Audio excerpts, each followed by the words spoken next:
अस्सलाम वालेकुम साथियों, गाजी भाई ऑफिशियल हमारे यूट्यूब चैनल पर आपका इस्तकबाल है। साथियों, आप सबको मालूम है कि महाराष्ट्र का विधानसभा चुनाव नज़दीक है और एआईएमआईएम पार्टी भी बहुत मजबूती के साथ इस बार महाराष्ट्र के अंदर विधानसभा चुनाव लड़ने जा रही है। लेकिन एमआईएम के खिलाफ साजिशों का दौर शुरू हो चुका है। एमआईएम के खिलाफ सारी सेकुलर पार्टियां हों, चाहे भाजपा हो, शिवसेना हो या एनसीपी हो, कांग्रेस पार्टी हो, वीपीए हो, समाजवादी पार्टी हो, ये सब पार्टियां एक हो चुकी हैं। एमआईएम को किसी भी तरह से लोग चाहते हैं कि एमआईएम पार्टी कामयाब महाराष्ट्र के अंदर ना होने पाए। तो साथियों, एमआईएम पार्टी के खिलाफ ये सब लोग एकजुट हो चुके हैं। अब मुसलमानों को यह तय करना है महाराष्ट्र के कि मुसलमानों को अपने क़यादत को मजबूत करना है या फिर इन लोगों के हाथ के खिलौना बनकर रह जाना है। साथियों, एमआईएम पार्टी वाहिद पार्टी है जो मुसलमानों के मुद्दों को ऐवानों में उठाया करती है और कोई पार्टी ऐसी नहीं है हिंदुस्तान के अंदर जो मुसलमानों के मुद्दों को ऐवान के अंदर उठाती हो।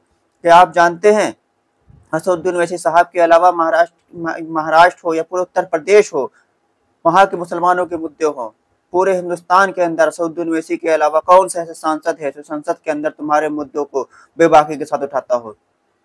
ऐसा कोई नाम आपके पास नहीं है जो असदुद्दीन ओवैसी के बराबर का नेता, कद का नेता हो मुसलमानों के पास हिंदुस्तान के अंदर। आज हम सबको जरूरत है कि असदुद्दीन ओवैसी साहब को मजबूत करे, उनकी क़यादत को मजबूत करे, उनको अपने कायद बनाए, उनको लीडर बनाए, उनको ताकत दे और पूरे हिंदुस्तान के अंदर मजलिस इत्तेहादुल मुस्लिमीन का परचम लहराएं।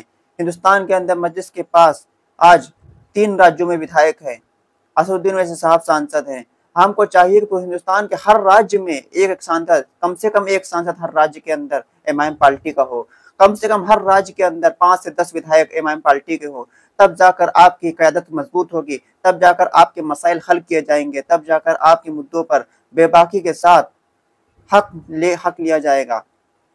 साथियों, आप 10 विधायक एमआईएम के जिता दो और 100 विधायक दूसरी पार्टी के जिता दो, लेकिन जो काम वो 100 विधायक दूसरी पार्टी के लोग नहीं कर पाएंगे, वो काम एमआईएम पार्टी के 10 विधायक कर दिखाएंगे। आप आज देखिए, सीमांचल के अंदर, बिहार के अंदर एमआईएम के सीमांचल में एमआईएम को 5 विधायक सीमांचल की आवाम ने दिया, 4 को खरीद लिया गया, लेकिन एक मर्द मुजाहिद अख्तुल ईमान डटा रहा, खड़ा रहा, टिका रहा। और एक वहां का खाड़ी पुल है जिसको पिछले 30 सालों से कोई बनवा नहीं पा रहा था, वो आधा खड़ा हुआ था। अख्तुल ईमान साहब ने 3 साल के अरसे में उस खाड़ी पुल को पास करवाया, वहां पर काम शुरू करवाया है।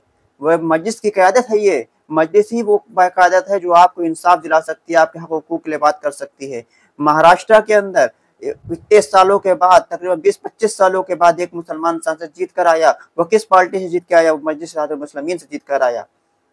आप बताइए, 2024 का लोकसभा का चुनाव हुआ महाराष्ट्र के अंदर, महाविकास आघाड़ी ने कितने मुसलमानों को टिकट दिया? एक भी मुसलमान को टिकट नहीं दिया।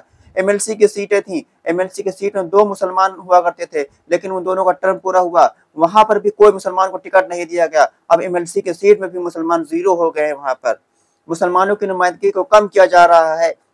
हम मुसलमानों को वोट पर लेने के लिए, मुसलमानों को बरगलाने के लिए वहां पर नए नए तरीके के दावे किए जा रहे हैं। वहां पर मदरसा शिक्षकों की तनख्वाह बढ़ा दी है वहां पर भाजपा की सरकार ने, और उसके साथ साथ इन्होंने महाविकास आघाड़ी वाले तमाम मुसलमानों को टिकट देने की बात कर रहे हैं। भाई, आपने लोकसभा के चुनाव में कितने मुसलमानों को टिकट दिया था?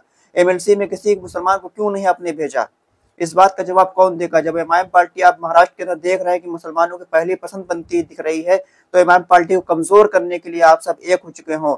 चाहे वो प्रकाश अम्बेडकर साहब हों, वो एमआईएम पार्टी की मजबूत सीटों पर मुसलमान प्रत्याशी ढूंढ कर उतार रहे हैं। समाजवादी पार्टी वाले भी एमआईएम की मजबूत सीटों पर प्रत्याशी उतारने की कोशिश कर रहे हैं, और उसके साथ साथ महाविकास आघाड़ी वाले भी एमआईएम पार्टी की मजबूत सीटों पर एमआईएम पार्टी को हराने के लिए पूरी पुरजोर कोशिश कर रहे हैं। इसी तरह भाजपा वाले भी, भाजपा गठबंधन वाले भी एमआईएम पार्टी को कमजोर करने के लिए पूरी जुर्रत लगाए हुए हैं। तो एमआईएम पार्टी के खिलाफ ये सब लोग एक हो चुके हैं। अब महाराष्ट्र के अल्पसंख्यकों को, दलितों को ये चाहिए कि वो सब भी इन सब के खिलाफ एक हो जाए और मजलिस इत्तेहादुल मुस्लिमीन को पतंग के निशान पर वोट देकर महाराष्ट्र की विधानसभा में कामयाबी हासिल करें और महाराष्ट्र की विधानसभा के अंदर अपने 10 से 15 विधायक जिताकर भेजे। और अपने मुद्दों को बेबाकी के साथ उठाने के लिए मजलिस के विधायकों का होना बहुत जरूरी है। मजलिस के विधायक होंगे तो आपके लिए काम होगा, मजलिस के विधायक होंगे तो आपके मुद्दों पर आवाज उठेगी, आपके लिए संसद के अंदर, सदन के अंदर आवाज उठेगी। अगर मजलिस के विधायक नहीं होंगे तो आपके लिए कोई आवाज उठाने वाला नहीं होगा।